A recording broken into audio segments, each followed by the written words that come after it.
নমস্কাৰ দিদি অসমৰ সমূহ দৰ্শকলৈ সাদৰ সম্ভাষণ যাচি মই চয়নিকাই আজিৰ অতিথি এই অনুষ্ঠানটিলৈ আপোনালোক সকলোকে স্বাগতম জনাইছো। দৰ্শকসকল অসমৰ সমাজ জীৱনৰ এগৰাকী বৰেণ্য লেখক হিচাপে জীৱনৰ বেছিভাগ সময় সাংবাদিকতাৰ ক্ষেত্ৰখনত এগৰাকী জ্যেষ্ঠ সাংবাদিক হিচাপে কাম কৰাৰ উপৰিও তেখেতৰ ৰচনাৰাজিত প্ৰতিফলিত হৈছিল বিষয়ৰ বৈচিত্ৰ্য, বক্তব্যৰ স্পষ্টতা, যুক্তিৰ প্ৰাঞ্জলতাই এগৰাকী সাংবাদিক হিচাপে এক সুকীয়া পৰিচয় বহন কৰিছে। দৰ্শকসকল বিগত 4টা দশক জুৰি ভাৰত তথা অসমৰ সামাজিক, ৰাজনৈতিক, সাংস্কৃতিক বিভিন্ন গুৰুত্বপূৰ্ণ প্ৰসংগই তেখেতৰ ৰচনাৰাজিত প্ৰতিফলন ঘটিছিল। সেয়েহে দৰ্শকসকল আমাৰ আজিৰ অতিথি এই অনুষ্ঠানটিলৈ মই আমন্ত্ৰণ জনাই আনিছোঁ এনে এগৰাকী বিশেষ ব্যক্তি, প্ৰবীণ সাংবাদিক, সাহিত্য চলচ্চিত্ৰ সমালোচক, সুলেখক শ্ৰীযুত মুনীন বাৰণদেৱক। স্বাগতম জনাইছোঁ আপোনাক আমাৰ আজিৰ অনুষ্ঠানটিলৈ। দৰ্শকসকল সুস্থ সমাজ গঢ়াৰ ক্ষেত্ৰত এগৰাকী সাংবাদিকৰ মহান দায়িত্ব পালন কৰে আৰু এই দায়িত্ব সুদীৰ্ঘ বছৰে তেওঁ অতি নিষ্ঠাৰে আৰু সুচাৰুৰূপে পালন কৰি আহিছে। গতিকে মই প্ৰথমে আপোনাৰ পৰা জানিব বিচাৰিছোঁ এই সাংবাদিকতাৰ ক্ষেত্ৰখনলৈ আপুনি কেনেকৈ জড়িত হ'ল? আপোনাৰ লেখা মেলাৰ প্ৰতি যিটো আগ্ৰহ কেতিয়াৰ পৰা আহিছিল মনলৈ? লেখা মেলা স্কুলৰ দিনৰ পৰাই মোৰ আগ্ৰহ এটা আছিলে। মই পাঠ্যপুথিতে খুব সন্তুষ্ট নাছিলোঁ, গতিকে মই পঢ়াৰ ক্ষেত্ৰত অলপ আগ্ৰহী আছিলোঁ আৰু সেইটো কেনেকৈ আহিছিল মই ঠিক ক'ব নোৱাৰিম। কিন্তু হাইস্কুলৰ দিনৰ পৰাই মই পঢ়া শুনা যথেষ্ট কৰিছিলোঁ আৰু যেতিয়া মই কলেজ পালোঁ, কলেজ পোৱাৰ পাছত মই যেতিয়া স্নাতক পাছ কৰিলোঁ, সেই সময়ত মই সাংবাদিকতা জগতখনত মই তেতিয়া আহিম বুলি মই ভবা নাছিলোঁ। কিন্তু মোৰ এটা পৰিৱৰ্তন আহিল। মই গুৱাহাটীত যেতিয়া পঢ়িবলৈ আহিলোঁ, স্নাতকোত্তৰ মই গুৱাহাটী ইউনিভাৰ্চিটিত মই যেতিয়া নাম লগালোঁ, লগাৰ পাছত এটা বিশেষ কাৰণত মই স্নাতকোত্তৰ পঢ়া মই আধাতে সামৰি মই সাংবাদিকতাৰ জগতত জড়িত হ'বলগীয়া হ'ল। আৰু সেই সময়ত মানে কেইগৰাকীমান বিশিষ্ট লেখক মোৰ মই সান্নিধ্যলৈ আহিছিলোঁ। তেওঁলোকেও এখন কাকত উলিয়ালে। কাকত সেই সময়ত আলোচনী আছিল। গতিকে আজিৰ সময় নামৰ আলোচনীখনত প্ৰথমে সেই আলোচনীখন আছিল পষেকীয়া আলোচনী আৰু সেই আলোচনীখনত মই সম্পাদনা বিভাগত মই জড়িত হ'লোঁ। এইটো 1985 চনৰ জানুৱাৰী ফেব্ৰুৱাৰী মাহত। সেয়ে মোৰ জাৰ্নেলিজিমৰ আৰম্ভণি। গতিকে মই ক'বলৈ গ'লে আচলতে বাই ডিফল্ট মই সাংবাদিকতাৰ জগতখনলৈকে মই আহিবলগীয়া হৈছিল। আৰু সেই সময়ত গুৱাহাটীত মই যথেষ্ট সংখ্যক সাহিত্যিক সাংবাদিকক মই লগ পালোঁ আৰু এনেকৈয়ে মই জড়িত হৈ পৰিলোঁ। আৰু আলোচনীখনত মই 2 বছৰমান কাল মই তাত মই কাম কৰিছিলোঁ আৰু সেই আলোচনীখনৰ মুখ্য সম্পাদক আছিল পদ্ম বৰকটকী। আৰু পদ্ম বৰকটকী সেই সময়ত বেছ নাম থকা এজন লেখক আৰু তেওঁ অসমীয়া উপন্যাসৰ ক্ষেত্ৰত কিছুমান পৰীক্ষামূলক উপন্যাস লিখি যথেষ্ট জনপ্ৰিয় হৈছিল। আৰু তেওঁৰ ক্ষেত্ৰত এটা খুব ভাল গুণ আছিল কি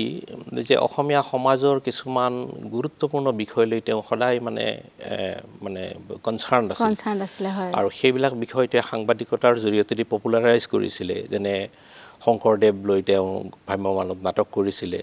চুকাফাক লৈ পেলাই তেওঁ যে অসমীয়া জাতিৰ গঠনৰ ক্ষেত্ৰত বা চুকাফাৰ যিটো ভূমিকা শংকৰদেৱৰ আগত অসমীয়া মানুহক এটা একগোট কৰাৰ ক্ষেত্ৰত, গতিকে তেওঁ এইবিলাক বিষয়লৈ যথেষ্ট সামাজিক জীৱনত আলোড়ন সৃষ্টি কৰিব পাৰিছিল। 30-40 বছৰে আপোনাৰ এই যিটো জাৰ্নি আপোনাৰ সাংবাদিকতাৰ ক্ষেত্ৰখনত আপুনি কেনেধৰণৰ পৰিৱৰ্তন হোৱা বুলি ভাবে? ছপা মাধ্যমলৈ পৰিৱৰ্তন মই আচলতে আজিৰ সময়ত যি ধৰণৰ মই সাংবাদিকতা কৰিছিলোঁ, যদিও সেইখন নিউজ মেগাজিন আছিল, কিন্তু তাত সাহিত্য সংস্কৃতিমূলক এইবিলাক দৈনিক কাকতৰ যিটো সাংবাদিকতা, মই তাৰ পাছত মই 1988 চনত যেতিয়া মই নতুন দৈনিকত মই যোগদান কৰিলোঁ আৰু তেতিয়া মই সাব এডিটৰ হিচাপে নতুন দৈনিকত যোগদান কৰিছিলোঁ। আৰু সেইটো বোধহয় আপোনালোক আৰু দৰ্শকসকলে জানিব যে নতুন দৈনিক সেই সময়ত দৈনিক কাকত হিচাপে বহুত ক্ষেত্ৰত ব্যতিক্ৰম আছিল। আৰু সেই কাকতৰ স্বত্বাধিকাৰ আছিল সূৰ্য হাজৰিকা, তেওঁ সাহিত্য সভাৰ সভাপতিও হৈছে আৰু সম্পাদক আছিল আমাৰ স্বনামধন্য চন্দ্ৰপ্ৰসাদ শইকীয়া। চন্দ্ৰপ্ৰসাদ শইকীয়াৰ এটা আধুনিক আৰু খুব কৰ্মতৎপৰ মন আছিলে আৰু তেওঁ দৈনিক কাকতৰ সাংবাদিকতাক অসমীয়া সেই সময়ত যি দুখনমান কাকত আছিল তাৰ ব্যতিক্ৰম হিচাপে এটা গঢ় দিবলৈ যত্ন কৰিছিল আৰু সেই সময়ত মোৰ উপৰিও সেই কাকতত প্ৰায় 10-12 গৰাকী মানে তৰুণ লেখক তাত সমবেত হৈছিল আৰু সেই লেখকসকলৰ কোনো তেতিয়া পৰিচয় নাছিল। তেনেকুৱা মোৰ দৰে আটাইবিলাকৰে কম বেছি পৰিমাণে লিখিবলৈ আৰম্ভ কৰিছোঁ। এটা এম্বিশ্যন মানে লেখা মেলাৰ জৰিয়তে দি এম্বিশ্যন যে কেৰিয়াৰ গঢ়াৰ এম্বিশ্যনতকৈও তেনেকুৱা আপোনাৰ প্ৰথম সময়খিনিত হয় সেই সময়খিনিত। গতিকে কিন্তু এতিয়া মানে ভাবিলে ভাল লাগে যে আমি একেলগে কাম কৰিছিলোঁ সেই সময়ত মনোজ গোস্বামী, বিতোপন বৰবৰা, ৰূপম বৰুৱা, মিহিৰ দেউৰী, গতিকে ৰাজীৱ বৰুৱা চবৰে মানে আমাৰ প্ৰায় যিসকলৰ মই নাম ল'ব মই পাহৰিছোঁ, দিৱস ফুকন, হিতেন মহন্ত আছিল, হিতেন মহন্ত যেনিবা ঢুকাল অকালতে। গতিকে আটাইবিলাকে এতিয়া অসমৰ সাংবাদিকতা বা অন্য ক্ষেত্ৰত তাৰমানে তেওঁলোক লব্ধ প্ৰতিষ্ঠ। গতিকে আমি তেনেধৰণে আৰু সেইটো সম্ভৱ হৈছিল, এইটো আমাৰ প্ৰতিভাৰ গুণত নহয়, আমাৰ সকল প্ৰতিভাৰ গুণত নহয়, যে সম্পাদক হিচাপে চন্দ্ৰপ্ৰসাদ শইকীয়াৰ যিটো মানে ডাইনামিক নেতৃত্ব আছিল আৰু তেওঁৰ এটাই বস্তু মোৰ ভাল লাগিছিল, মই আজিও সেইকাৰণে স্মৰণ কৰোঁ তেওঁক, যে তেওঁ আমি তেওঁৰ পুত্ৰৰ বয়সৰ মানে কিন্তু তেওঁৰ আস্থা আছিল অপৰিসীম। আমাক নতুন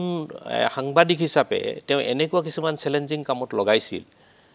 সম্পাদকীয় লিখাৰ পৰা আৰম্ভ কৰি তেওঁ বিশেষ ধৰণৰ বাতৰি প্ৰস্তুত কৰাৰ পৰা আৰম্ভ কৰি প্ৰতিবেদন প্ৰস্তুত কৰাৰলৈ সাহিত্য সম্পৰ্কীয় বিতৰ্কৰ সৃষ্টি কৰা, যে আটাইবিলাকত তেওঁ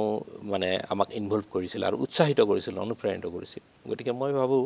যে সেই সময়ত সেইটো সাংবাদিকতাৰ এটা সমালোচনা হৈছিল যে নতুন দৈনিকে যথেষ্ট মানে সাহিত্যৰ প্ৰতি বেছি ঢাল খোৱা আছিল সাংবাদিকতাটো, আৰু সেই সময়ত দৈনিক অসম বা আন কাকতৰ যিটো নিৰলংকাৰ এটা সাংবাদিকতা, সেই মানে অকল মানে বাতৰি নিৰ্ভৰ, তাৰ বিপৰীতে চন্দ্ৰপ্ৰসাদ শইকীয়াই যিহেতু নিজে এগৰাকী খুব সাহিত্যিক আছিলে, লব্ধ প্ৰতিষ্ঠ, নিজে উপন্যাস লিখিছিল আৰু তেওঁৰ গদ্যৰ এটা বেলেগ ধৰণৰ চৰিত্ৰ আছিলে। গতিকে তেওঁ সাংবাদিকতাক এটা সাহিত্যৰ কাষ চপাই নিয়াৰ কাৰণে তেওঁ যত্ন কৰিছিল আৰু সেইটোলৈ সমালোচনা হৈছিল, কিন্তু তেওঁ সেইটো ভ্ৰক্ষেপ কৰা নাছিল। পৰিৱৰ্তনটো কেতিয়া আহিল? পৰিৱৰ্তন মানে আমি যেতিয়া দৈনিক কাকতত তেতিয়া আমি যোৱা শতিকাৰ 90ৰ দশকটোত মানে আমি জড়িত হ'লোঁ আৰু সেই সময়ত গোটেই ভাৰতবৰ্ষত, অসমতে নহয়, যে ভাৰ্নেগোলাৰ কাকতৰ এটা বিপ্লৱ বুলি কোৱা হয়। এইটো ৰবিট জেফ্ৰি বুলি এজন বাতৰি কাকতৰ হিষ্টৰিয়ান, তেওঁ এই কথাটো খুব জোৰ দি কৈছিল যে ভাৰতবৰ্ষত মানে নিউজ পেপাৰ যিটো ৰিভলিউশ্যন সেইটো যোৱা শতিকাৰ 80ৰ শেষৰ পৰা 90ৰ দশকত সেইটো সম্ভৱ হৈছিল। আৰু সেই সম্ভৱ হোৱাৰ এটা কাৰণ আছিল, কেইবাটাও কাৰণ আছিল। এটা হ'ল যে ইকনমিক লিবাৰেলাইজেশ্যন হৈছিল, নতুন টেকন'লজি তেতিয়া আহিছিল যে ভাৰতবৰ্ষত। গতিকে ভাৰতবৰ্ষৰ মানে ছপা মুদ্ৰণ শিল্পৰ এটা দ্ৰুত পৰিৱৰ্তন হৈছিল আৰু গোটেই ভাৰতবৰ্ষৰ যদি এটা লিটাৰেচি ৰেটটো, যিটো সাক্ষৰতাৰ মানে সেইটো বাঢ়িবলৈ লৈছিল। গতিকে মানুহৰ কাৰণে আৰু এটা গুৰুত্বপূৰ্ণ কথা হৈছিল যে ভাৰতীয় গণতান্ত্ৰিক শাসন ব্যৱস্থা এটা তৃণমূল পৰ্যায়লৈকে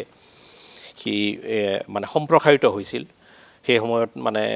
পঞ্চায়তী ৰাজ শাসন আহিছিল, তাৰপিছত আমাৰ নিয়মিত, যদিও আমাৰ ভাৰতীয় গণতন্ত্ৰত বহুত দুখ দুৰ্বলতা আছে বা বিকাৰ আছে, কিন্তু আমাৰ নিয়মিত ইলেকশ্যনে, এটা নিৰ্বাচন প্ৰক্ৰিয়াই আমাৰ চুবুৰীয়া দেশবিলাকৰ তুলনাত আমাৰ ভাৰতবৰ্ষৰ মানুহৰ গণতান্ত্ৰিক চেতনা পুৰঠ কৰাৰ ক্ষেত্ৰত এটা গুৰুত্বপূৰ্ণ ভূমিকা লৈছিল আৰু সেই সময়ত বাতৰি কাকতৰো এইটো ভূমিকা যথেষ্ট বহল হ'বলৈ ধৰিছিল। গতিকে আমি এটা মানে ভাবি ভাল লাগে, আমি যি সময়ত কাম কৰিছিলোঁ সেই সময়ত মই অসমীয়া মই প্ৰিণ্ট মিডিয়াত কাম কৰিছিলোঁ, সেই সময়ত আপোনালোকে যদি লক্ষ্য কৰে সেই সময়ত ভালেকেইখন নতুন কাকতো ওলাইছিল আৰু কাকতৰ চাৰ্কুলেশ্যন মানে প্ৰচলনটো ইমান বেছি বাঢ়ি গৈছিল যে সেই সময়ত সেইটো মানে হেডে বুলি ক'ব পাৰি যে অসমীয়া কাকতৰ চাৰ্কুলেশ্যনৰ ক্ষেত্ৰত মানে যদি আমি সমুদায় যদি কাকতৰ আমি চাৰ্কুলেশ্যন লক্ষ্য কৰোঁ, সেইটো যথেষ্ট মানে ডাঙৰ সংখ্যা আছিল। আগতে মানুহে নিজৰ অভিজ্ঞতাবোৰ বৰ্ণনা কৰিবলৈ বাতৰি কাকতৰে আশ্ৰয় লৈছিল, হয়নে নহয় ছাৰ? হয়। গতিকে এই সাংবাদিকতাৰ এই সময়খিনিত আপোনাৰ যি বৰ্তমান আমি যেনেকৈ সাহিত্য সৃষ্টি আমি কলা বুলি কওঁ, সাংবাদিকতাও এক কলাই। গতিকে যিহেতু এই সাংবাদিকতাৰ ক্ষেত্ৰখন ব্যাপক হৈ পৰিছে বৰ্তমান সময়ত, গতিকে গঠনমূলক সাংবাদিকতাৰ ক্ষেত্ৰত আপুনি কি বুলি ক'ব? সাংবাদিকতাৰ ক্ষেত্ৰত এটা আপত্তি সদায়ে আছে কাৰণ সাংবাদিকতা যেটো মানে আমি মাছ কমিউনিকেশ্যনৰ কথা কওঁ গতিকে সাংবাদিকতাৰ লগত টেকনলজিৰ কথা আছে পুঁজিৰ কথা আছে আৰু এটা ৱৰ্ক ফোৰ্স যথেষ্ট সংখ্যক মানুহে তাত কাম কৰিব লগা হয় বিভিন্ন ধৰণৰ হেৰি গতিকে কাকত এখন উলিয়াবৰ কাৰণে যি ধৰণৰ বিনিয়োগ বা যি ধৰণৰ হিউম্যান ৰিসোৰ্স প্ৰয়োজন হৈ যায় গতিকে তাৰ ফলত এটা ব্যৱসায়িক হেৰি এটা মানে সদায় থাকে এটা বিজনেস প্ৰপজিশন এটা সদায় থাকে আৰু ভাৰতবৰ্ষত হেতু আমাৰ এটা পজিটিভ হেৰি হেতু আমি অসমৰ সাংবাদিকতাৰ ক্ষেত্ৰতো আমি এটা সময়লৈকে আমি যেতিয়া সাংবাদিকতাত যোগদান কৰো সেই সময়লৈকে হেতু পৰিলক্ষিত হৈছিল যে হেতু হ'ল যে সাংবাদিকতা এটা মিছন আছিল বা কাৰণ আমি ভাৰতবৰ্ষৰ সাংবাদিকতাৰ যদি আমি এতিয়াও আমি যিকেইখন আমি ডাঙৰ কাকত ইংৰাজী বা আমি হিন্দীৰ বা বাংলা আমি পাওঁ যিবিলাকে এতিয়াও সেই লিগেসিটো বহন কৰি চলি আছে মানে মই আদৰ্শগত লিগেসিৰ কথা কোৱা নাই যে কন্টিনিউটি ধাৰাবাহিকতাটো আনন্দবাজাৰ পত্ৰিকা টাইমছ অফ ইণ্ডিয়া ষ্টেটছমেন বা হিন্দু সববিলাক কিন্তু স্বাধীনতা আন্দোলনৰ সময়ত প্ৰতিষ্ঠা হৈছিল আৰু তেওঁলোকৰ প্ৰতিষ্ঠা কালত কিন্তু ব্যৱসায়িক মানে লাভালাভতকৈও আসল কথাটো আছিল যে ভাৰতবৰ্ষৰ ইংলিছমেনৰ মানে ষ্টেটছমেনৰ যিখন আদিৰূপ ইংলিছমেনক বাদ দি তেওঁলোকৰ প্ৰধান মানে কথাটো আছিল যে ভাৰতৰ স্বাধীনতা আন্দোলন সমৰ্থন কৰা মানে স্বাধীনতা আন্দোলনক আগবঢ়াই লৈ যোৱা গতিকে আৰু মহাত্মা গান্ধী নিজে তেওঁলোকে উলিয়াইছিল ইয়ং ইণ্ডিয়া হৰিজন কাকত তেওঁ নিজে সম্পাদনা কৰিছিল আৰু ভাৰতবৰ্ষৰ স্বাধীনতা সংগ্ৰামৰ লগত জড়িত আটাইবিলাক নেতাই কম বেছি পৰিমাণে সাংবাদিকতাৰ লগত জড়িত হৈছিল কাৰণ মানুহৰ ওচৰলৈকে সংগ্ৰামৰ প্ৰয়োজনীয়তা বা ব্ৰিটিছ শাসনৰ যেটো মানে কুফল আমাৰ ভাৰতীয় মানুহে ভোগ কৰিছিল অৰ্থনৈতিক ক্ষেত্ৰতে হোক ৰাজনৈতিক প্ৰতিনিধিত্বৰ ক্ষেত্ৰতে হোক বা ঔপনিৱেশিক তেওঁলোকৰ আচাৰ আচৰণেই হোক গতিকে সেইবিলাক মানুহৰ ওচৰলৈকে লৈ যোৱা সেই কুফলবিলাকৰ কথা মানুহৰ ওচৰলৈ লৈ যোৱা তেওঁলোকক জাগ্ৰত কৰা তেওঁলোকক সচেতন কৰা এইটো উদ্দেশ্য আছিল মানে হেৰি ভাৰতীয় সাংবাদিকতাৰ আদি পৰ্বৰ এটা মানে প্ৰধান উদ্দেশ্য আছিল কিন্তু সময়ৰ লগে লগে হেতু স্বাধীনতাৰ পাছত হেতু হলনি হ'ল কাৰণ তাত বহুত পুঁজিৰ প্ৰয়োজন হৈ গ'ল ইণ্ডাষ্ট্ৰি হিচাপে হি জাতিষ্কাৰ হ'বলৈ ধৰিলে আৰু যেহেতু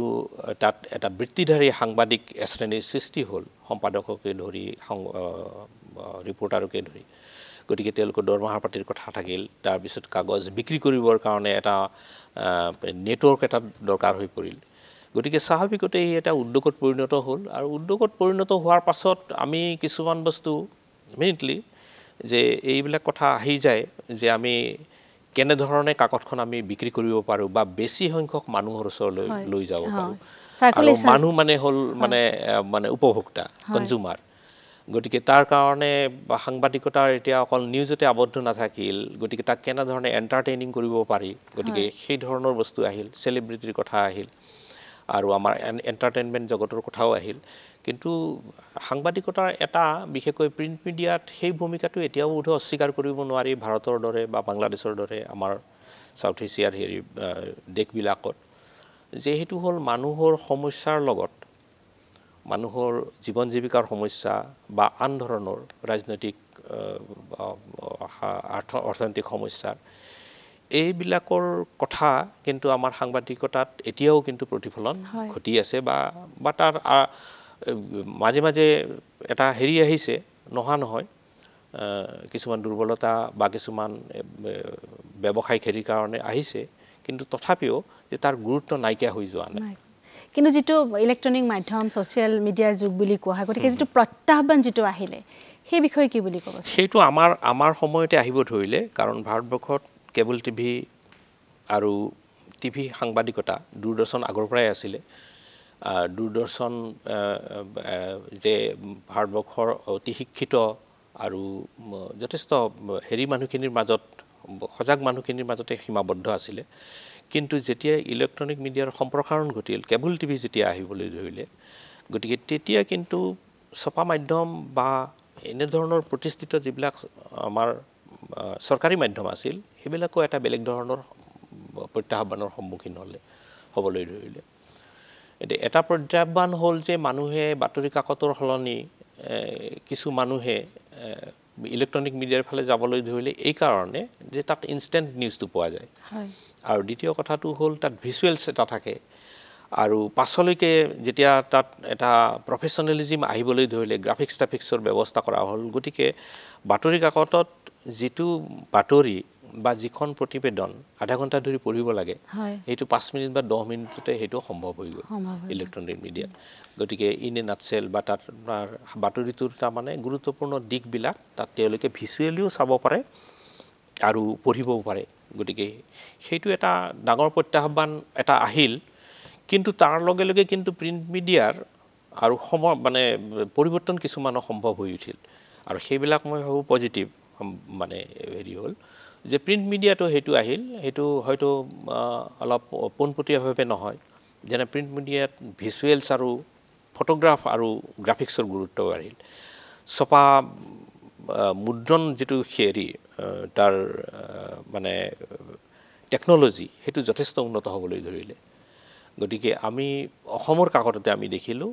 যে আমি 90ৰ দশকৰ পৰা আমাৰ বাতৰি কাকতৰ মুদ্ৰণ সম্পূৰ্ণ সলনি হ'বলৈ ধৰিলে গতিকে নতুন টেকন'লজিও আহিল টেকন'লজিৰো সেইটো সুবিধা এডভান্টেজ আমাৰ কাকত উদ্যোগে মানে ল'বলৈ বাধ্য হৈ পৰিল আৰু সি সহজ মানে সহজলভ্য হ'ল আৰু সেইটো সহজসাধ্য হৈ পৰিল যে আগতে লেটাৰ প্ৰেছত যেতিয়া কাকত এখন ছপোৱা হৈছিল সেইটো যথেষ্ট সময় আৰু শ্ৰম সাপেক্ষ আছিল কিন্তু আজিকালি ডেস্কটপ পাব্লিছিং যেতিয়া আহিল ডিটিপি আহি গ'ল গতিকে তেতিয়া আৰু সময় যথেষ্ট কমি গ'ল আৰু এতিয়াতো বেছিভাগ জাৰ্নেলিষ্টে লেপটপ বুলি নহয় মোবাইলতো নিজৰ ৰিপৰ্ট প্ৰস্তুত কৰিব পাৰে আৰু সেইটো কনভাৰ্ট কৰি পেলাই পোনে পোনে প্ৰিণ্ট মেচিনলৈকে পঠাই দিব পাৰে গতিকে আমাৰ কিছুমান পজিটিভ মানে পৰিৱৰ্তনো ইয়াৰ জৰিয়তে আহিল কিন্তু ভিজুৱেলছৰ প্ৰভাৱটো মানুহে ছপা মাধ্যমৰ প্ৰতি কিছু বিৰাগ সৃষ্টি বা কিছু এটা বিৰাগ সৃষ্টি নকৰা নহয় আৰু বোধহয় আমাৰ যিটো 90ৰ দশকত আমি যিটো বাতৰি কাকতৰ আমি ৰিভলিউশ্যন বা বুম দেখা পাইছিলোঁ বিশেষকৈ আমাৰ আঞ্চলিক ভাষাত প্ৰকাশিত বাতৰি কাকতৰ সেইটোত এটা ভাটা কিন্তু আমাৰ এই শতিকাৰ আৰম্ভণিৰ পৰা আহিবলৈ ধৰিলে অৱশ্যে অকল এইটো চেলেঞ্জ যে ইলেক্ট্ৰনিক মিডিয়াৰ পৰাই আহিছিল বা কেবল টিভিৰ পৰাই আহিছিল এনেকুৱা নহয় তাৰ অন্য কিছুমানো কাৰণ আছিল আৰু যিটো সামাজিক মাধ্যমৰ যুগ বুলি কোৱা হয় তাৎক্ষণিকভাৱে এটা জনমত গঠন হোৱা বুলি কোৱা হয় সামাজিক মাধ্যমত যিকোনো এটা প্ৰতিবেদন এখন দিয়াৰ পৰৱৰ্তী সময়তে গতিকে তাৰ প্ৰভাৱটো কেনেধৰণৰ বুলি ক'ব আপুনি সামাজিক মাধ্যমৰ প্ৰভাৱ আজিৰ আমাৰ সমাজ ব্যৱস্থা বা আজিৰ আমাৰ সাংবাদিকতাৰ ক্ষেত্ৰত এতিয়া আওকাণ কৰিব পৰা হৈ থকা নাই আৰু এইটো এটা প্ৰধান মাধ্যম হৈ আহিছে বিশেষকৈ ইণ্ডিপেণ্ডেণ্ট জাৰ্নেলিজিম বুলি যিটো জাৰ্নেলিজিমৰ কথা এতিয়া কোৱা হয় য'ত এটা ডাঙৰ মেকানিজিমৰ প্ৰয়োজন নহয় বহুত মানুহৰ প্ৰয়োজন নহয় বা এজন ইণ্ডিভিজুৱেল জাৰ্নেলিষ্টে নিজক প্ৰকাশ কৰিব পাৰে বা অধিক সংখ্যক মানুহৰ ওচৰত নিব পাৰে গতিকে প্ৰযুক্তিৰ এই সুবিধাটো বিশেষকৈ কমিউনিকেশ্যন প্ৰযুক্তিৰ এই সুবিধাটো আমাৰ কিছুমান সাংবাদিকে এতিয়া গ্ৰহণ কৰা দেখা গৈছে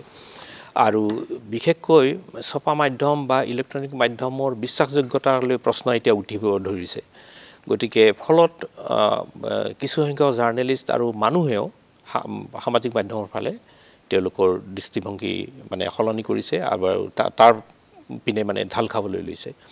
গতিকে তাৰ কিছুমান অৱশ্যে হয় যে তাৰ কিছুমান নেতিবাচক দিশো আছে কাৰণ সামাজিক মাধ্যমে এতিয়া এখন সমাজত বা কিছুমান ৰাজনৈতিক পৰিঘটনা আমি ক'ব নোৱাৰাকৈ এনেধৰণে নিয়ন্ত্ৰণ কৰে আৰু সেই প্ৰযুক্তিৰ আঁৰত থকা বিভিন্ন শক্তিয়ে সেইবিলাক কিছুমান গণতন্ত্ৰৰ পৰিপন্থী আৰু গণতন্ত্ৰৰ শত্ৰুভাৱাপন্ন শক্তি সেইবিলাক শক্তিও সামাজিক মাধ্যমক ব্যৱহাৰ কৰিছে এইটো ফেচবুকেই হওক টুইটাৰেই হওক বা অন্য ইনষ্টাগ্ৰামেই হওক তাৰ জৰিয়তে দি আমি এতিয়াও দেখি আছোঁ যে উৰাবাতৰি হওক মিছ ইনফৰমেশ্যন প্ৰপাগাণ্ডা এই ধৰণৰ ব্যৱস্থাৰ জৰিয়তে দি আৰু সামাজিক মাধ্যমৰ আটাইতকৈ ডাঙৰ মানে সুবিধাটো হ'ল যে অতি কম সময়ৰ ভিতৰত খুব বেছি ভিউৱাৰৰ ওচৰলৈ যাব পাৰে অতি কম সময়ৰ ভিতৰত আৰু তাক বিভিন্ন এলগৰিথম বা যিটো যোগাযোগ প্ৰযুক্তিৰ যিবিলাক ব্যৱস্থা আছে নেটৱৰ্ক আছে তাৰ জৰিয়তে দি চিলেক্টিভ মানুহৰ ওচৰলৈকে পঠাব পাৰে যে আজি যদি সমাজত এটা উপদ্ৰৱ সৃষ্টি কৰিব লাগে তেনেকুৱা এটা মিছ ইনফৰমেশ্যন কেনেধৰণৰ মানুহৰ ওচৰত সেইটো হয়তো আপোনাৰ ওচৰত বা মোৰ ওচৰত আহিলে সেই বাতৰিটো বা সেই উৰা বাতৰিটোৱে এনেধৰণে আমাক প্ৰভাৱিত নকৰে উত্তেজিত নকৰে কিন্তু যিসকলৰ ওচৰত যাব পাৰে গতিকে এলগৰিথমে সেই ধৰণেও মানে সেই বাতৰিটো সেই ধৰণৰ মানুহৰ ওচৰত সেই ধৰণৰ ভিউৰ ওচৰত যোৱাটো নিশ্চিত কৰিব পাৰে গতিকে তাৰ এটা বিপদ এটা মানে হেৰি আমাৰ সমাজ জীৱনত আৰু বিভিন্ন সময়ত আমাৰ দেখা গৈছে বিভিন্ন সময়ত ৰাজনৈতিক বিশেষকৈ ইলেকশ্যনৰ সময়ত যে কোনো এটা বিশেষ ৰাজনৈতিক গোষ্ঠী বা ৰাজনৈতিক দলক লাভৱান কৰিব লাগে বা এটা বিশেষ ৰাজনৈতিক দলক বদনামী কৰিব লাগে গতিকে এই ধৰণে এই প্ৰপাগাণ্ডা আৰু এই ধৰণৰ মিছ ইনফৰমেশ্যন কেম্পেইন সামাজিক মাধ্যমেৰে অতি সহজে কৰিব পাৰে যিটো প্ৰিণ্ট মিডিয়াত সেইটো যথেষ্ট মানে কঠিন হয় যথেষ্ট কঠিন নহ'লেও সেইটোৰ তাৰমানে এফেক্টিভনেছটো ইমান বেছি নহয় আৰু সেইটো প্ৰিণ্ট মিডিয়া সেইটো পুংখানুপুংখৰূপে চালি জাৰি চাইহে নিউজটো দিয়া হয় সেই সময়ত প্ৰিণ্ট মিডিয়াৰ সেইটো এটা সুবিধা আছে যে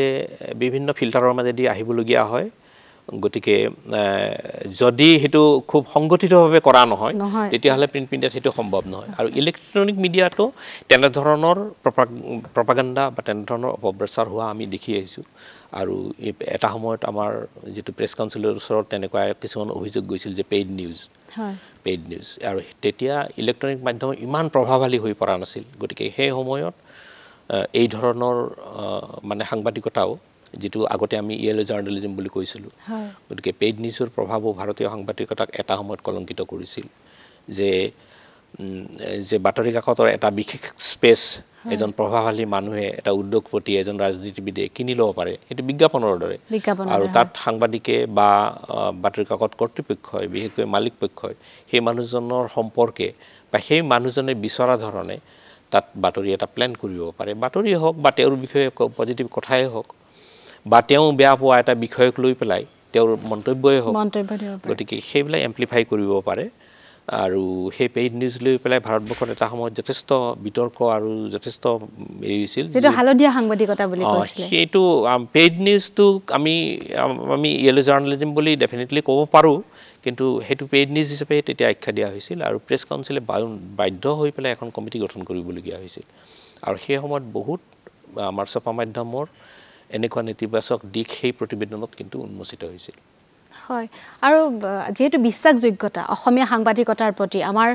সৰ্বসাধাৰণৰ যেটো আশা আস্থাৰ সীমাহীন অনুভৱ তাৰ সমান্তৰালভাৱে কিন্তু আছে দ্বিধা আৰু সংশয় প্ৰকৃততে সেই বিশ্বাসযোগ্যতাটো আছেনে এতিয়াও মই যেটো কথা মই অনুভৱ কৰোঁ যে এটা সামগ্ৰিক কথাটো হ'ল যে বাতৰি কাকত এতিয়া আৰু মিছন হৈ থকা নাই এইটো এটা অপ্ৰিয় সত্য এইটো ইলেক্ট্ৰনিক মিডিয়াই নহয় ছপা মাধ্যম আৰু গোটেই পৃথিৱীত এতিয়া বাতৰি কাকত নিয়ন্ত্ৰণ কৰে মুষ্টিমেয় কিছুমান উদ্যোগপতি আৰু শিল্প মাধ্যমে সেইটো এটা আৰু শেহতীয়াকৈ বাতৰি কাকত উদ্যোগত আমাৰ ৰাজনীতিবিদসকলো জড়িত হৈ পৰিছে আৰু বহুত চেনেল বহুত বাতৰি কাকতৰ মালিক ৰাজনৈতিক নেতা গতিকে এটা সাধাৰণ কথা যে তেনে এজন উদ্যোগপতিয়ে বা এজন ৰাজনীতিবিদে তেওঁৰ স্বাৰ্থৰ পৰিপন্থী কিবা কথা সেইখন কাকতত বা সেইটো চেনেলত উলিয়াবলৈ দিব নেকি গতিকে বাতৰি কাকতৰ সাংবাদিকসকলৰ স্বাধীনতাও এটা পৰ্যায়ৰ পাছত মানে সীমিত হ'বলৈ বাধ্য হৈ পৰিছে গতিকে এইটো হ'ল সামগ্ৰিক কথা আৰু দ্বিতীয় কথাটো হ'ল কি যে আমাৰ এতিয়া গণতান্ত্ৰিক ব্যৱস্থা এনেকুৱা কিছুমান মানে নেতিবাচক বা এনেকুৱা কিছুমান প্ৰৱণতাৰ মাজেদি আগবাঢ়িবলৈ ধৰিছে গতিকে সাংবাদিকতাও সেই ধৰণে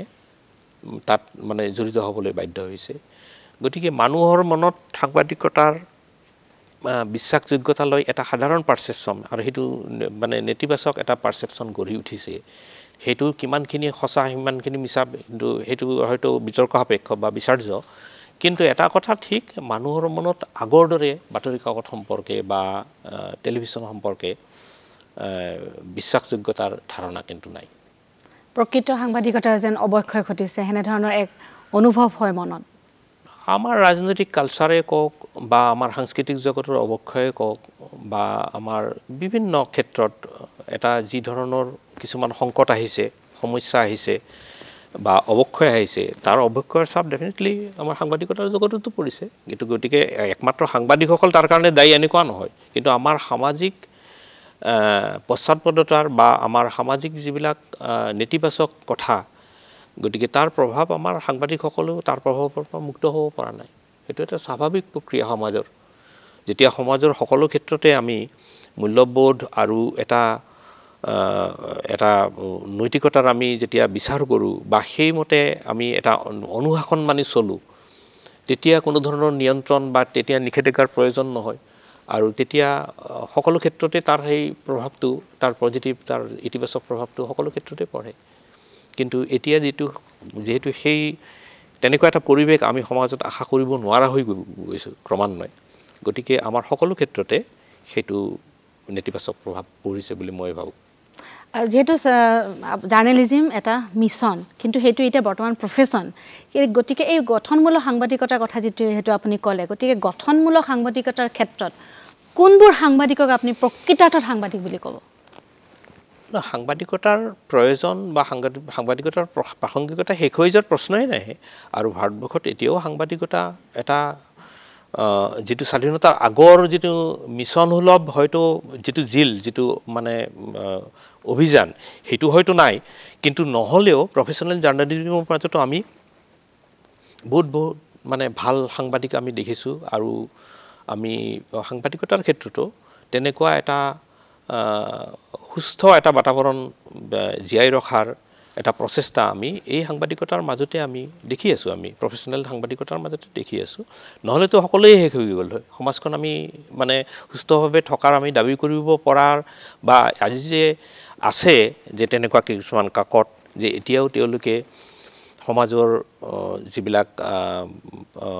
নেতিবাচক কথা বা সমাজৰ যিবিলাক দুৰ্বলতা দোষ বা আমাৰ ৰাজনৈতিক নেতৃত্বৰ যিবিলাক মানে দুৰ্বলতা বা তেওঁলোকৰ যিবিলাক গণতন্ত্ৰ বিৰোধী যিবিলাক কথা আমি সেইবিলাক যদি আমি সাংবাদিকতাৰ মাজেদিয়েতো আমি এতিয়া পাই আছোঁ আৰু সেই মাধ্যমবিলাক বিভিন্ন ধৰণৰ ছপা মাধ্যমতো আছে তেনেকুৱা ধৰণৰ সাংবাদিকতা তেনেকুৱা ধৰণৰ কাকত খুব কম হ'লেও গতিকে তেওঁলোকে সেইটো এতিয়াও জীয়াই ৰাখিছে সেই লিগেচিটো গতিকে আমাৰ 200 বছৰীয়া 250 বছৰীয়া সাংবাদিকতাৰ যিটো যে সাংবাদিকতা অকল ইনফৰমেশ্যন নহয় অকল তথ্যৰ প্ৰচাৰ বা তাৰ মানে সাংবাদিকতাৰ শেষ কথা নহয়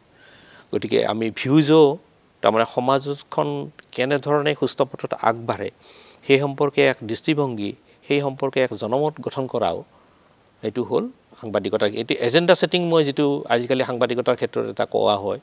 যে সাংবাদিকসকলে বা সম্পাদকে বা মালিক পক্ষই এটা এজেণ্ডা ঠিক কৰি সেই এজেণ্ডাৰ সপক্ষে তেওঁলোকে প্ৰচাৰ কৰে বিভিন্ন ধৰণে জনমত সৃষ্টি কৰাৰ কাৰণে কৰে সেইটোৰ কথা মই কোৱা নাই কিন্তু এটা জনসাধাৰণৰ জীৱন জীৱিকা বা আমাৰ ভাৰতবৰ্ষৰ গণতান্ত্ৰিক ব্যৱস্থাৰ যিবিলাক মূল সৌধ তাৰ লগত জড়িত এটা বিষয় বা সমস্যা এটাক আমি যেতিয়া উপস্থাপন যদি পজিটিভলি কৰিব পৰা যায় আৰু সেই সম্পৰ্কে এটা সুস্থ বাতাবৰণ ক্ৰিয়েট কৰাৰ কাৰণে যি ধৰণৰ জনমত গঠনৰ প্ৰয়োজন হয় মই সেই কথাটোহে কৈছোঁ আৰু সেইটো সাংবাদিকতাই আজিও মই ভাবোঁ যে এটা সীমিত পৰিসৰত হ'লেও কিন্তু পালন কৰি আছে আপোনাৰ ব্যক্তিগত জীৱন আৰু সামগ্ৰিক সমাজ জীৱনত আপোনাৰ এনে কিবা অভিজ্ঞতা মনত পৰেনে আজি যাৰ পৰা সেই অভিজ্ঞতাৰ পৰা কেনে ধৰণৰ শিক্ষা আপুনি লৈ আহিছে এই 30-40 বছৰে এই আপোনাৰ জাৰ্নি কি ক'ব বিচাৰিব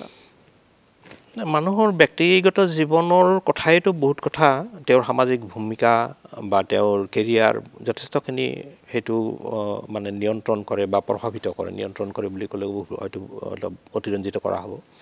প্ৰভাৱিত কৰে গতিকে মই আৰম্ভণিতে কৈছোঁৱে যে মই বাই ডিফল্ট সাংবাদিকতাত আহিলোঁ যদিও কিন্তু সাংবাদিকতাত মই জড়িত হোৱাৰ পাছত মই ৰিয়েলাইজ কৰিলোঁ যে মই সাংবাদিকতাই কৰিব লাগিব বেলেগ কৰিব নোৱাৰিম আৰু মই যেহেতু পঢ়ি শুনি ভাল পাওঁ পঢ়া শুনা কৰি কিন্তু আপুনি গুৱাহাটী ইউনিভাৰ্চিটিৰ পৰা আপুনি কিন্তু সুখ্যাতিৰে দৰ্শকসকল সুখ্যাতিৰে তেখেতে উত্তীৰ্ণ হৈছে তথাপিও সাংবাদিকতাকে তেওঁ বাছি ল'লে এইটো একাডেমিক কেৰিয়াৰটো এটা সময়ৰ পাছত সব মানে ইনচিগনিফিকেণ্ট হৈ যায় গতিকে মই সেইটো কথা নকওঁ কিন্তু যিয়ে নহওক মই যেতিয়া সাংবাদিকতাত জড়িত হ'লোঁ তেতিয়া মই দেখিলোঁ যে মোৰ এইটোৱে হ'ব বৃত্তি আৰু এইটোৱে হ'ব প্ৰবৃত্তি মনলৈ এবাৰো অহা নাছিল নে অন্য কোনো দিশ মই লওঁ বা অন্য কোনো অন্যফালে মই না মোৰ তেনেকুৱা হয়তো মই হয়তো স্নাতকোত্তৰ কমপ্লিট কৰাহেঁতেন মই হয়তো শিক্ষকতা কৰিলোহেঁতেন তেনেকুৱা এটা ভেগ আইডিয়া মোৰ মনত আছিলে কিন্তু মই সঁচা কথা ক'বলৈ গ'লে মই যেতিয়া সাংবাদিকতাৰ প্ৰথম যেতিয়া জড়িত হ'লোঁ এইটো মই এটা আকস্মিক এইটো এটা কোইনচিডেণ্টেল কথা আৰু জড়িত হোৱাৰ পাছত মই ৰিয়েলাইজ কৰিলোঁ যে মই এই কামটো কৰিব লাগিব গতিকে যথাসম্ভৱ মই মনোযোগ অধ্যৱসায় মই নকওঁ মই মানে একাগ্ৰতাৰে মই কামটো কৰাৰ কাৰণে মই যত্ন কৰি আহিছোঁ আৰু আহিছিলোঁ আৰু মই ক'লোৱে যে মই নতুন দৈনিক যেতিয়া মই এৰিলোঁ মই 1993 চনত তাৰপিছত মই 1 বছৰ 1.5 বছৰ মই ফ্ৰিলান্স কৰিছিলোঁ মই কোনো কাকতৰ লগত জড়িত হোৱা নাছিলোঁ তাৰপিছত মই কনকচন ডেকা সম্পাদিত তেতিয়া তেওঁ নতুনকৈ এখন কাকতৰ পৰিকল্পনা কৰিছে আৰু পদ্ম বৰকটকীয়ে মোক ক'লে যে কনকচন ডেকাই তোমাক বিচাৰিছে গতিকে তুমি তাত জড়িত হ'ব লাগে আপুনি দৈনিক অসম কাকতৰ লগতো জড়িত হৈ আছে দৈনিক অসম মই তাৰ পাছত আহিছোঁ গতিকে কনকচন ডেকাদেৱে যেতিয়া উলিয়ালে দৈনিক অগ্ৰদূত তেতিয়া মই আৰম্ভণিৰ পৰাই তাত মই 1.5 বছৰমান কাম কৰিছিলোঁ আৰু 1997 চনত মই দৈনিক অসমত আহিলোঁ গতিকে দৈনিক অসমত মই দীৰ্ঘকালৰ বাবে মই সাংবাদিকতা কৰিছোঁ আৰু তাত মই এছিষ্টেণ্ট নিউজ এডিটৰ হিচাপে জইন কৰিছিলোঁ আৰু মই শেষত ডেপুটি এডিটৰ কাৰ্যবাহী সম্পাদক হিচাপে মই তাৰ পৰা অৱসৰ ঠিক নহয় মই দৈনিক অসমৰ পৰা পদত্যাগ কৰিছিলোঁ মোৰ এক্সটেনশ্যন মোৰ হৈ যোৱাৰ পাছতো মোৰ চাকৰি আছিলে কিন্তু মই তাৰপিছত কামৰ পৰা অব্যাহতি লৈছিলোঁ সাহিত্য সমালোচক হিচাপে আপুনি খ্যাত সাংবাদিকতা সাহিত্য চলচ্চিত্ৰ সমালোচক এই দ্বৈত ভূমিকাই আপোনাক চলচ্চিত্ৰ উদ্যোগ আৰু তাক পুংখানুপুংখৰূপে আপোনাক জানিবলৈ বা প্ৰভাৱ পেলাবলৈ কেনেধৰণে আপোনাক সহায় কৰিছিলে এই যুগসূত্ৰটো যিটো মই সাংবাদিকতাৰ অহাৰ আগতে মই কৈছোৱে যে মই সাহিত্যৰ এজন ছাত্ৰ গতিকে সাহিত্য সম্পৰ্কে মোৰ এটা দুৰ্বলতা আছিলে আৰু হাইস্কুল বলৰ সময়ৰ পৰাই সিনিয়ৰ ক্লাছ পোৱাৰ পাছৰ পৰাই মই চিনেমাৰ প্ৰতি আকৰ্ষিত হৈছিলোঁ মানে চিনেমা মই চাইছিলোঁ ভাল পাইছিলোঁ গতিকে এই দুটা বিষয় লৈ পেলাই মোৰ এটা আগ্ৰহ মোৰ সৰুৰে পৰা মোৰ গঢ় লৈ উঠিছিল গতিকে সাংবাদিকতাৰ ক্ষেত্ৰত মই আহতেও মই সাংস্কৃতিক বিষয়বিলাকৰ গুৰুত্ব মই অনুভৱ কৰিছিলোঁ আৰু অকল ৰাজনীতিয়ে নহয় আৰু সেইটো বোধ হয় এটা প্ৰভাৱ হ'ব পাৰে চন্দ্ৰপ্ৰসাদ শইকীয়া হয়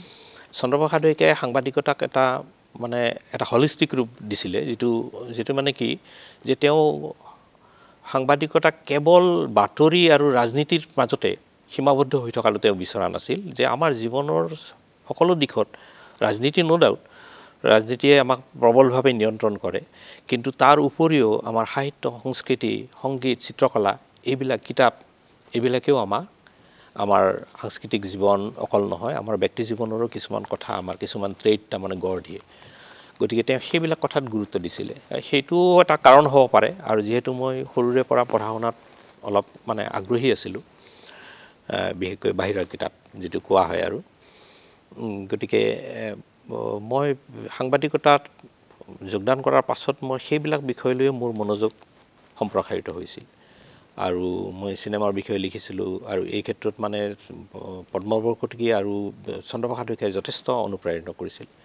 এইবিলাক বিষয়ত লেখাত চিনেমা জগতৰ কথালৈ আহোঁ চিনেমা জগতৰ আপুনি যথেষ্ট সংখ্যক সমালোচনা আগবঢ়াই আহিছে গতিকে আঞ্চলিক চিনেমা সম্পৰ্কে আপোনাৰ ধাৰণা কি অসমীয়া চিনেমা মই যি সময়ত খুব চিৰিয়াছলি চাবলৈ লৈছিলোঁ আজিৰ পৰা 40 বছৰ আগত সেই সময়ত অসমীয়া চিনেমাৰ এটা পৰিৱৰ্তন আহিব ধৰিছিল বিশেষকৈ পদুম বৰুৱাৰ পাছত তাৰ আগতে মই অসমীয়া চিনেমা যে নাচাইছিলোঁ এনেকুৱা নহয় কিন্তু অসমীয়া চিনেমাৰ তাত আগতে যে অলপ সেই ছবিবিলাকৰ মাজত চিনেমাৰ কলাত্মক দিশৰ উপৰি মানে কৈও তাৰ মানে বিনোদন ধৰ্মিতাটো বেছি প্ৰকাশ পাইছিল আৰু সেই সময়ত আমাৰ হিন্দী চিনেমাৰ জগততো সেইটোৱে আছিল প্ৰধান বৈশিষ্ট্য কিন্তু 80ৰ দশকৰ পৰা কিছুমান সলনি হ'ব ধৰিলে পদুম বৰুৱা তেওঁ যদিও জীৱনত এখনে ছবি কৰিছিল গঙা চিলনীৰ পাখি গতিকে গঙা চিলনীৰ পাখি এটা বেলেগ ধৰণৰ যদিও তাৰ ইম্পেক্ট অসমীয়া চলচ্চিত্ৰত খুব বহলভাৱে পৰিছিল বুলি মই নাভাবোঁ কিন্তু তেওঁৰ ছবিখন এটা লেণ্ডমাৰ্ক আছিলে তাৰ পাছত আহিল ভৱেন্দ্ৰনাথ শইকীয়া অগ্নিস্নানেৰে তেওঁ আৰম্ভ কৰিলে আৰু সেই সময়ত এটা চিনেমা কালচাৰ বিশেষকৈ যে চিনেমা মিডিয়ামটো যে এটা চিৰিয়াছ মিডিয়াম আৰু তাক চাবলৈ বা চিনেমা এখন উপভোগ কৰিবলৈ তাক বিভিন্ন দৃষ্টিকোণৰ পৰা চাবলৈ এক ধৰণৰ এটা কালচাৰ বা এক ধৰণৰ এটা একোৱাৰ্ড টেষ্ট লাগে এইটো মানে আয়ত্ত কৰা সংস্কৃতি বা আয়ত্ত কৰা ৰুচি এটা লাগে সেই বস্তুটো মানে আমাৰ মনলৈ আহিব ধৰিলে আৰু গুৱাহাটীত বিশেষকৈ সেই সময়ত ফিল্ম মুভমেণ্টটো বিশেষকৈ চিনে ক্লাব মুভমেণ্টটো মানে আৰম্ভ হৈছিলে গতিকে গুৱাহাটী চিনে ক্লাবে তেতিয়া কিছুমান স্পেচিয়েল চিনেমাৰ প্ৰদৰ্শনী কৰিছিলে আৰু আমাৰ ভৱেন শইকীয়াৰ পাছত জাহ্নু বৰুৱা আহিল আৰু সেই সময়খিনিত অসমত অসমীয়া চলচ্চিত্ৰত এটা বেলেগ ধৰণৰ জাগৰণ আহিছিল আৰু একাংশ খুব ইয়ং তৰুণীয়ে চিনেমাত জড়িত হৈ পৰিছিল অকল মানে পৰিচালনাই নহয় স্ক্ৰিপ্ট ৰাইটিঙৰ পৰা আৰম্ভ কৰি কেমেৰামেনৰ পৰা আৰম্ভ কৰি এক্টিঙতটো ক'বই নালাগে গতিকে আমি সেই সময়ত যদি আমি যদি লক্ষ্য কৰোঁ আশীৰ দশকটো মানে যিবিলাক মানে বাণিজ্য সফল নিপ বৰুৱা ব্ৰজেন বৰুৱা শিৱ ঠাকুৰ মুনীন বৰুৱাৰ কথা বাদ দিওঁ সেই সময়ছোৱাত তাৰমানে এই তিনিগৰাকী বিশিষ্ট চলচ্চিত্ৰকাৰৰ উপৰিও যিসকল ইয়ং টেলেণ্ট আমাৰ ইয়াত মানে অসমীয়া চলচ্চিত্ৰ উদ্যোগত জড়িত হৈছিল সেই সকলৰ ভিতৰত আছে আমাৰ শান্তনা বৰদলৈ গৌতম বৰা হেমন্ত দাস ৰঞ্জিত দাস সঞ্জীৱ হাজৰিকা বিদ্যুৎ চক্ৰৱৰ্তী তাৰপিছত এই সময়খিনিতে আমি সঞ্জীৱ সহপণ্ডিত আমি এইসকলক আমি পাওঁ আৰু তেওঁলোকে যথেষ্ট পৰীক্ষামূলক ছবি কিছুমান কৰি অসমীয়া দৰ্শকক চলচ্চিত্ৰ মাধ্যমটোৰ যিটো গুৰুত্ব সেইটো সম্পৰ্কে জানিবলৈ আৰু এটা এক ধৰণৰ ফিল্ম কালচাৰ আমাৰ গঢ় দিবলৈ যদিও ভাৰতবৰ্ষৰ অইন ঠাইৰ তুলনাত মই বংগ বা মই কেৰালাৰ কথা কোৱা নাই আন ঠাইৰ তুলনাত আমাৰ এতিয়াও মই ভাবোঁ যে এটা চলচ্চিত্ৰ সংস্কৃতি এতিয়াও খুব সুস্থভাৱে গঢ় লৈ উঠা নাই তথাপিও এইসকল কিন্তু চলচ্চিত্ৰ নিৰ্মাতাই কিন্তু যে চিৰিয়াছ চলচ্চিত্ৰ বা কলাত্মক চলচ্চিত্ৰ সম্পৰ্কে এটা ধাৰণা গঢ় দিয়াত যথেষ্ট সহায় কৰিছিল চলচ্চিত্ৰ উদ্যোগটোৰ ভৱিষ্যতলৈকে আপুনি আশাবাদী নে কি ক'ব এই ক্ষেত্ৰত মই উদ্যোগ হিচাপে মই ক'ব নোৱাৰিম কাৰণ মই চলচ্চিত্ৰ উদ্যোগৰ কিছুমান কথা ক'বলৈ অসুবিধা কাৰণ আমাৰ মই যিটো অলপ আগতে কৈছোঁ যে প্ৰথম কথাটো হ'ল উদ্যোগ হিচাপে ঠন ধৰি উঠিবলৈ হ'লে এটা যে অসমীয়া মানুহৰ যিটো চলচ্চিত্ৰ সংস্কৃতি সেইটো একেবাৰে তৃণমূল পৰ্যায়লৈকে যাব লাগিব যিটো যেনে বংগত আছে বেংগলত আছে ৱেষ্ট বেংগলত আছে আৰু যিটো কেৰালাত আছে আৰু চাউথত অইন ঠাইবিলাকতো আছে কিন্তু এতিয়া মই যোৱা তিনিটামান মই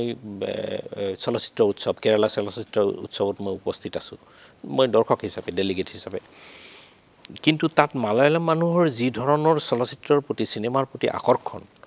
সাধাৰণ একজন মানে চৰকাৰী আমোলা এজন অধ্যাপক এজন শিক্ষাৰ্থী এজন গৃহিণী আটাইবিলাকৰে যি ধৰণৰ চলচ্চিত্ৰৰ প্ৰতি তেওঁলোকৰ দুৰ্বলতা আৰু সেই দুৰ্বলতাটো মানে তেওঁলোকৰ উদ্যোগৰ এটা প্ৰাণশক্তি যিটো ক'বলৈ গ'লে গতিকে মালায়ালাম চলচ্চিত্ৰ কলাৰ দিশৰ পৰাই নহয় উদ্যোগ হিচাপেও ভাৰতবৰ্ষৰ এটা মানে অতি প্ৰতিষ্ঠিত মানে হেৰি চলচ্চিত্ৰ ধাৰা আৰু যিটো আমি তামিলৰ ক্ষেত্ৰতো দেখিছোঁ তেলেগুৰ ক্ষেত্ৰতো দেখিছোঁ কিন্তু মই ব্যক্তিগতভাৱে ভাবোঁ যে মালায়ালাম চলচ্চিত্ৰ কলাৰ দিশৰ পৰা যথেষ্ট আগবঢ়া আৰু তাত এতিয়া তাত যি ধৰণৰ ছবি দক্ষিণত হৈছে অকল কেৰালাতে নহয় দক্ষিণৰ ৰাজ্যকেইখনত নিৰ্মিত হৈছে যে এতিয়াতো যে আমাৰ মুম্বাইৰ চলচ্চিত্ৰ উদ্যোগে বহুত ক্ষেত্ৰত অনুকৰণ কৰে বহুত ক্ষেত্ৰত নকল কৰিবলৈ লৈছে গতিকে এটা সেইটো দুৰ্ভাগ্যজনক কথা কিন্তু যিয়ে নহওক সেই ধৰণৰ এটা বলিষ্ঠ আৰু এটা সম্প্ৰসাৰিত চলচ্চিত্ৰ সংস্কৃতি আমাৰ অসমত আজিও হোৱা নাই গতিকে সিয়ে আমাৰ চলচ্চিত্ৰ উদ্যোগকো আৰু চলচ্চিত্ৰ নিৰ্মাণৰ ক্ষেত্ৰতো পৰীক্ষামূলক চলচ্চিত্ৰ নিৰ্মাণ কাৰণ এতিয়া কেৰালাত মালায়ালাম দৰ্শক এনে কিছুমান দৰ্শক আছে যে তেওঁলোকে সাধাৰণ বাণিজ্যিক ছবি এখনো চায় বিনোদনমূলক ছবি এখনো চায় আৰু তেওঁলোকে আদুৰ গোপাল কৃষ্ণন বা অলপতে ঢুকুৱা সাজিয়ান কুৰুণৰ এক্সপেৰিমেণ্টেল ছবিবিলাকো চায় হয়তো অসমীয়া দৰ্শকে সেইবিলাক ছবি হজম কৰিবলৈ অলপমান টান পাব কিন্তু তেওঁলোকে যে তাত এণ্টাৰটেইনমেণ্টৰ কোনো উপাদান নাই বুলি তেওঁলোকে হয়তো সেই ছবিৰ পৰা আঁতৰি থাকিব বা নাচাব আমাৰ আমি দেখিছোঁ যে আমি জাহ্নু বৰুৱাৰ দৰে চলচ্চিত্ৰ নিৰ্মাতাক তেওঁৰ হালধীয়া চৰাই বাওধান খায় ইমান আন্তৰ্জাতিক স্বীকৃতিৰ পাছতো যে অসমত খুব ভালভাৱে চলিছে বুলি আমি ক'ব নোৱাৰোঁ বা বাণিজ্যিকভাৱে সফল বুলি ক'ব নোৱাৰোঁ গতিকে সেইটো আমি পাছৰ চলচ্চিত্ৰৰ ক্ষেত্ৰতো আমি দেখিছোঁ পাছৰ চিনেমাৰ ক্ষেত্ৰতো দেখিছোঁ আমি শেহতীয়াকৈ ৰীমা দাসৰ ছবিবিলাকৰ ক্ষেত্ৰতে দেখিছোঁ ভিলেজ ৰকষ্টাৰে এটা যিয়েই নহওক আন্তৰ্জাতিক মঞ্চত গৈছে বা অস্কাৰৰ ফৰেইন লেংগুৱেজ কেটেগৰীত সেইখনে প্ৰতিনিধিত্ব কৰিছে বা মনোনীত হৈছিলে গতিকে তৎসত্ত্বেও কিন্তু অসমত খুব সাংঘাতিক ধৰণে সেই ছবিখন লৈ পেলাই এটা ক্ৰেজ কিন্তু হোৱা নাই কিন্তু মই ভাবোঁ যে একবিংশ শতিকাত আমি যোৱা যদি 20টা বছৰত আমি চাওঁ যে অসমীয়া চলচ্চিত্ৰত কিন্তু নতুন ধৰণৰ পৰীক্ষা নিৰীক্ষা নতুন কণ্টেণ্ট নতুন এটা চলচ্চিত্ৰ ভাষালৈ এছাম কিন্তু অতি ইয়ং চলচ্চিত্ৰ নিৰ্মাতা আহিছে আৰু ৰীমা দাসৰ নামটো মই ক'লোৱে ভাস্কৰ হাজৰিকা আছে ৰীমা বৰা আছে গতিকে এনেকুৱা আমাৰ কিছুমান তৰুণ চলচ্চিত্ৰৰ হাতত অভিজিত বৰা খঞ্জন কুমাৰ নাথ গতিকে এইসকলৰ হাতত অসমীয়া চলচ্চিত্ৰই মই ভাবোঁ এটা ট্ৰেন্সফৰ্মেশ্যনৰ মাজেদি আগবাঢ়িছে কিন্তু আমাৰ দুৰ্ভাগ্যৰ কথা হ'ল যে এনেকুৱা ধৰণৰ পৰীক্ষামূলক ছবি চাবৰ কাৰণে বা অলপ মানে চিন্তা কৰিবলগীয়া বিষয়ৰ ছবিৰ প্ৰতি আমাৰ সাধাৰণ দৰ্শক আকৃষ্ট নোহোৱাৰ কাৰণে তেওঁলোকেও মাজে মাজে হতাশ হ'বলগীয়া হৈছে কিন্তু মই ভাবোঁ সামগ্ৰিকভাৱে বা অসমীয়া চলচ্চিত্ৰৰ যিটো শৈল্পিক হেৰি আগতকৈ মই যথেষ্ট আশাবাদী হয় ছাৰ খুব সুন্দৰকৈ আপুনি কথাখিনি ক'লে দৰ্শকসকল তেখেতে বৰেণ্য লেখক হিচাপেও আমাৰ লেখকসকলৰ মাজত আমাৰ পঢ়ুৱৈ সমাজৰ মাজত সমাদৰ লাভ কৰিছে তেখেতে বিভিন্ন ধৰণৰ সামাজিক ৰাজনৈতিক সাংস্কৃতিক বিভিন্ন প্ৰসংগই তেখেতৰ লেখনিত আমি দেখিবলৈ পাওঁ গতিকে ৰচনাৰাজিৰ বিষয়ে আপুনি কি বুলি ক'ব আপোনাৰ যিমানকেইখন প্ৰকাশিত গ্ৰন্থ জীৱনৰ স্বপ্ন দুৰ্নিবাৰে হওক প্ৰজ্ঞাৰ যাতনাই হওক সংঘৰ্ষ সংলাপেই হওক গতিকে কেনেধৰণৰ আপুনি মন্তব্য আগবঢ়াব এই ক্ষেত্ৰত মোৰ লেখক জীৱনটো মই সাংবাদিকতাৰ পৰা বিচ্ছিন্ন কৰি কেতিয়াও চোৱা নাই আৰু মই ভাবোঁ যে মোৰ সাংবাদিকতাৰ এটা এক্সটেণ্ডেড ৰূপ সম্প্ৰসাৰিত এটা ৰূপ আৰু মই যিবিলাক ইছ্যু লৈ সাধাৰণতে লিখোঁ মই সাংস্কৃতিক মই সাহিত্য সমালোচক বা মই মোক সাহিত্যিক হিচাপে ক'লে অলপমান মই অস্বস্তি বোধ কৰোঁ এইকাৰণে কৰোঁ যে মই সমাজৰ পৰা এইবিলাক বিষয় কেতিয়াও বিচ্ছিন্ন হিচাপে মই ভবা নাই যে সাহিত্য এটা বিশুদ্ধ এটা কলা হিচাপে বা চলচ্চিত্ৰকো মই তেনেধৰণে মই বিচাৰ কৰি চোৱা নাই কেতিয়াও বা চাবলৈ মোৰ ইচ্ছাও নাযায় যে আমাৰ আৰ্টিষ্টিক দিশবিলাকতো যে আমাৰ সমাজ ৰাজনীতি এইবিলাক ইমান ওতঃপ্ৰোতভাৱে জড়িত হৈ পৰে যে তাৰ ৰিফ্লেকশ্যনবিলাক তাতেই ঘটে গতিকে এখন চলচ্চিত্ৰ এখন চিনেমা বা এখন কিতাপ বা এটা গল্প এখন উপন্যাস আমি যেতিয়া বিচাৰ কৰোঁ গতিকে অংগাংগীভাৱে সমাজৰ প্ৰসংগটো আহি যায় গতিকে মোৰ লেখক জীৱনতো মোৰ এই সাংবাদিক জীৱনতো মই বেছিভাগ বস্তু মই তেনেধৰণে বিচাৰ কৰিছোঁ আৰু মই সাংবাদিকতাৰ পৰা মানে বিচ্ছিন্ন কৰি তাক চোৱা নাই এই চলচ্চিত্ৰৰ ক্ষেত্ৰতে হওক আৰু মোৰ মানে সাহিত্য বিচাৰৰ ক্ষেত্ৰতে হওক মোৰ প্ৰথম কিতাপখন আছিল মোৰ কিতাপ আৰু সংলাপ বুলি সেই কিতাপখন মোৰ বেছিভাগ আছিল কিতাপ অসমীয়া আৰু মানে বাহিৰৰ বিশেষকৈ ইংৰাজী ভাষাত ৰচিত কিছুমান কিতাপৰ ৰিভিউ আৰু তাত কিছুমান সাহিত্য আৰ্টিকেল আছিলে কিন্তু পাছৰ কিতাপবিলাকত মোৰ ৰাজনীতি বা সাংস্কৃতিক অন্য প্ৰসংগও মানে গুৰুত্ব পাইছিল গতিকে মোৰ এই যি দুখন কিতাপৰ কথা নাম লোৱা হ'ল বিশেষকৈ প্ৰজ্ঞাৰ যাতনা নহয় সংঘৰ্ষ আৰু সংলাপ সেইখন মোৰ শেহতীয়া কিতাপ জীৱনৰ স্বপ্ন দুৰ্মিবাৰ এইবিলাকত মোৰ মূলতঃ সাংস্কৃতিক সামাজিক আৰু ৰাজনৈতিক বিষয়ে বেছি প্ৰাধান্য তাত পাইছে কিন্তু প্ৰজ্ঞাৰ যাতনা কিতাপখনত মই এটা বেলেগ ধৰণৰ মই কিছুমান থিম বাছি লৈছিলোঁ আৰু প্ৰজ্ঞাৰ যাতনাত এটা বেলেগ ধৰণৰ ৰুচিবোধ এটা দেখা যায় আপোনাৰ এইখন প্ৰকাশিত গ্ৰন্থত সেই সম্পৰ্কে ক'ব নেকি সেই কিতাপখন আছিলে মানে তাত মই যদিও কেইখনমান মেজৰ কিতাপ লৈ মই তাত আলোচনা কৰিছিলোঁ আৰু তাত মানে তাত কিছুমান এনেকুৱা বিষয় আছে আৰু এনেকুৱা কিছুমান ব্যক্তিত্ব আছে যেনে মহাত্মা গান্ধী ৰবীন্দ্ৰনাথ ঠাকুৰ ৰোমা ৰোলা নিটছে জাৰ্মান দাৰ্শনিক